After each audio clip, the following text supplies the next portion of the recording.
How's it going, everybody? It's Pilot Flame and we are back with another FPL video, and today we're going to be looking at players that I think you need for Game Week 32, so you should be looking to buy them right away. I'm going to tell you about some players that I think if you have them, you should hang on to them for one more game week, and lastly, the players that I think you should sell if they're currently in your team because they're just not cutting it and they got to get out right away. So without further ado, let's get into the video. So the first player that I think you should buy almost immediately if you don't have United assets already is Anthony Martial. He was the hat-trick hero in their 3-0 win over Sheffield United. His first 3 shots all went in, 2 of which were one-touch finishes, and the last being a very deft touch to lift it up and over the goalkeeper as he tried to approach the ball. The attack was just focused around Martial. He just had to stay in the box and basically put the chances away when they came to him. It's something that Solskjaer's been preaching. He's been wanting a striker to do that all this time. And now I think Martial's kind of getting the grips of things and kind of understanding that, hey, sometimes I don't have to do all the fancy stuff. Sometimes I just put the ball in the back of the net. And that's basically the best way to be a striker, is your goals to game ratio. And like I said, he's staying inside the box. We didn't see him drift out to the left. We didn't see him drift out to the right. We saw him getting in the box, getting involved when the ball came across, and just putting it in the net. And lastly, he is the cheapest United option. He's only 8 million. He's cheaper than the likes of Paul Pogba, who's at 8.3, and Bruno Fernandes. Even Rashford up front, who's now risen twice and gone to 9 million. It just seems like everything is focused around him, and we know that he's going to be in front of the goal, getting those shots off inside the box where he has the highest percentage chance to rack up those points. The other player that we have on our buy list is Wolves' Raul Jimenez. He's had 2 goals in 2 games, both from headers, both almost identical creation chances from Traore, and both shots were from a header. Raul Jimenez obviously shown that he is a great aerial threat, but more importantly, his 5 shots in the last 2 games, 4 of which have been inside the box where he is basically been in close quarters with the goal, to where if it's not blocked, he has a very high percentage chance of scoring. And he always seems to score in every game. It's really weird. He never stops running. He never stops thinking about where he should position himself. And it's just intelligent plays what leads to him being in a good position to score most of the time. And I think that has to stem from when he does play with Traore. He kind of knows, they kind of have this synergy where he kind of like telepathically saying, okay, I know he's going to cross it here to Traore, and Traore says, yes, I got you, I'm going to put the ball in that space, and he just gets on the end of it, and it's really kind of intriguing to see when players do develop that type of chemistry. And I think Traore is a better fit overall for the team, just because he's just a different dynamic that basically no other team has. And lastly, the Versa relegation side in Aston Villa. They don't look like they're going to make it out of the bottom 3, and they're just terrible at defending aerial threats and set plays, which Raul Jimenez could potentially thrive in. And I wouldn't be surprised to see if either him or any one of the center backs or the larger players on the team maybe gets a return from a aerial open play or a set piece. Next on the hold list, we have Richarlison. So I think you should probably keep him definitely for the next fixture versus Leicester. He did score in that reverse fixture. I have him in my team currently from my wildcard, and I think he's shown signs that he will definitely return, much like another player that we're going to mention after Richarlison.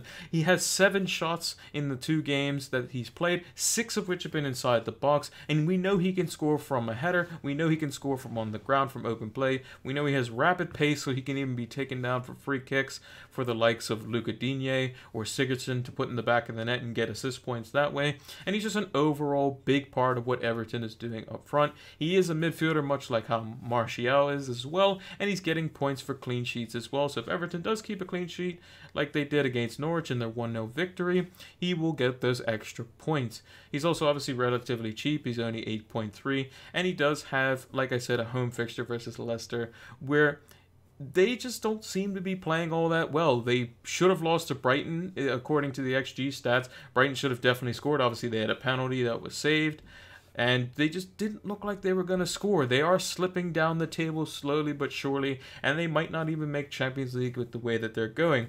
And Everton kind of play up to their opponents that kind of are around them. If they're kind of within the same points bracket, you know, maybe 3 points, 5 points, they typically play decently well. It's usually the lower sides where they tend to struggle, like the 2-2 result at home to Newcastle, the 3-1 away loss to Bournemouth, as well as the 2-0 away loss to Aston Villa earlier on in the season. And if you feel that Richarlison just isn't doing it and he doesn't return in the game versus Leicester, we can always swap him to a City asset in game week 32 onwards, because we have the option to get a City midfielder straight in. We can get the likes of Bernardo Silva, maybe upgrade back to Kevin De Bruyne if you don't have him, maybe the likes of Riyad Mahrez, who's returned just as much as De Bruyne has and actually has a higher points per game. So it's just a bunch of different options that you can do there. But once City play Liverpool, and now that Liverpool's actually won the league, we may see more rotation from Pep, so it might be a bit of a kind of coin toss to which midfielder we want to see, because they still have Champions League football, unlike Liverpool. But I think Pep will still have to kind of play a somewhat decent team, as they do have some kind of concerns for injury, as they only have one out and out striker in Gabriel Jesus due to Aguero's injury. So I think it could be worth holding Richarlison for at least this next game week. And for our other player that I think you should hang on to this week coming up for Gaming 32 is Pierre-Emerick Aubameyang. He's had a lot of shots, 12 shots over the 3 games, which is an average of 4 shots per game, half of which he's taken inside the box. He just hasn't put the ball in the back of the net, basically. He had a chance today which struck the bar. He also had a chance where Nketiah could have slipped the ball across and it would have been an easy tap in. It just seems to be like just not going his way. It's just the whole team for Arsenal seems to be, the confidence is just really, really low. They kind of scraped by and, managed to get a 2-0 win versus Southampton, as they obviously had a man sent off as well in that game. And he's just playing out of position, so I kind of think that may factor into his mind, but he does pick up very good positions to score. When he does drift inside, he makes those darting runs from out on the left flank inward, and he picks up good places to take shots. His next fixture is versus Norwich as well. It is a home fixture, so not more familiar ground. They won't have the crowd on their back, and I think Aubameyang could do well in this, because one goal could turn into a massive hole or a massive landslide victory for Arsenal, and Aubameyang's definitely going to be part of it. But you have to kind of think that maybe Arsenal's form and the fact that he's only got 1 year on his contract once the season is over is playing on his mind, and that's why the kind of inconsistencies in his game are happening, because we know he's a prolific striker, we know he can score, but I just think that going into the Norwich game, who are just absolutely rubbish, I think keeping Aubameyang for this game week is going to be fundamental to getting not only a nice captaincy option for this game week, which not many players might have because they've already gotten rid of him, but I think that he's going to put up a decent haul in this game regardless if you captain him or not, so it's worth having him in your team. One of the 2 players on my sell list is going to be John Lunchroom. Now, this could be basically any type of Sheffield United assets, but mainly Lunchroom is going to be the one that's stuck in everyone's teams, as he was the cheapest asset for the Sheffield United defense, and he was also playing out of position, which helped out a lot. Unfortunately, it's going to be more rotation risk now more than ever with the 5 sub rule now that's been implemented till the end of the season, and he's just going to be on borrowed time. There's going to be times where he's probably going to get hooked off before 60 minutes for the likes of Sander Berg. There's times where he's not even going to be able to start the game. And just with Sheffield United conceding so many goals, 6 in their last 2 games versus Newcastle and Manchester United, it just seems like they're all over the place. And it's kind of a shame because the break seemed to have stopped their momentum. With the injuries and suspensions affecting the squad, it's basically put a damper on their goal output as well. Their average XG is 0.31 for the 3 games post restart. That means if they play their games on average 3 times, they'll only score once. And he's only had 2 shots in those 3 games as Lundstrom, which is not what you want from a midfielder was before the break, going forward, getting in the box, taking shots, creating chances, doing all these sorts of things. That's less than a shot per game. So unfortunately, Lundstrom's going to have to be looked at and kind of replaced by maybe a budget defender that you may rotate in and out of your squad going forward. And the last player on our sell list is the 9.8 million forward for Leicester and Jamie Vardy.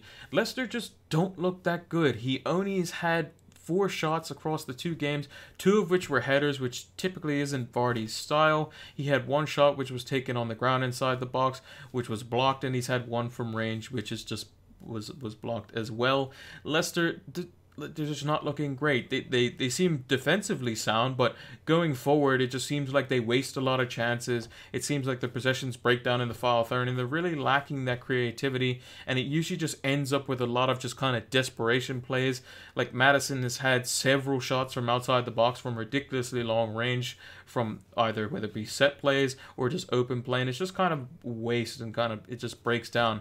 It almost seems like they kind of just forgot how to play the Leicester way, which is kind of feed balls in behind onto Jamie Vardy so that he can kind of make it up with pace, and just have Barnes and the likes of Demarai Gray or players like that kind of rushing into the box alongside him for easy counter-attacking goals. They're trying to play more possession style, trying to work the ball around, and that kind of doesn't favor Vardy as much, especially when teams know that Vardy needs space, much like how Daniel James has kind of suffered in the game where he played versus Spurs, who was playing a low block, and he just basically couldn't get the space in behind. Vardy, much the same, doesn't really like to play with his back to goal, kind of likes to play with the ball at his feet, running at the opposition, or running in on goal from a counter-attack play. And Vardy can easily be replaced. He's 9.8 million. He can be swapped out for the likes of Rashford, who seems to be on fire. He just needs a goal, and then he's going to be back to normal. Dominic Calvert-Lewin is a much cheaper option with Everton, who's going against Leicester this week, who may be able to provide something, as he and Richarlison have both looked good in the 2 games they played, albeit they haven't scored, but they'll probably do a return based on their performances. Jimenez is, if you don't have him, you definitely should, because for more than 1 million cheaper, he's doing way more than what Vardy is, and always seems to be providing solid points for his team. And Jesus from Man City. Obviously, Liverpool have won the league, so Man City doesn't really have much to kind of go after, as they're securely in second place, because Leicester's not going to catch him, and neither is Chelsea with that points total. And Jesus is probably going to be playing in the majority of the games for the remainder of the season. They may preserve him a little bit, so he may not be playing the full 90, but it is another option in replacement of Jamie Vardy. That's going to do it for this video. Hope you all enjoyed it. Make sure to leave a comment down below as to who you plan on buying for Game Week 32, or any players that you're kind of unsure about that you might want to hold on to, or even players that you want to sell from your team.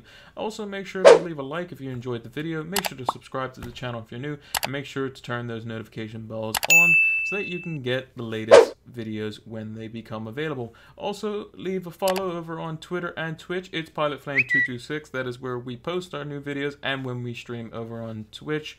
We'll also be doing a live stream over for our Game Week 32 discussion on Twitch at 1 p.m. EST, and you can check us out over there. So until then, until the next video, until the next stream, take care.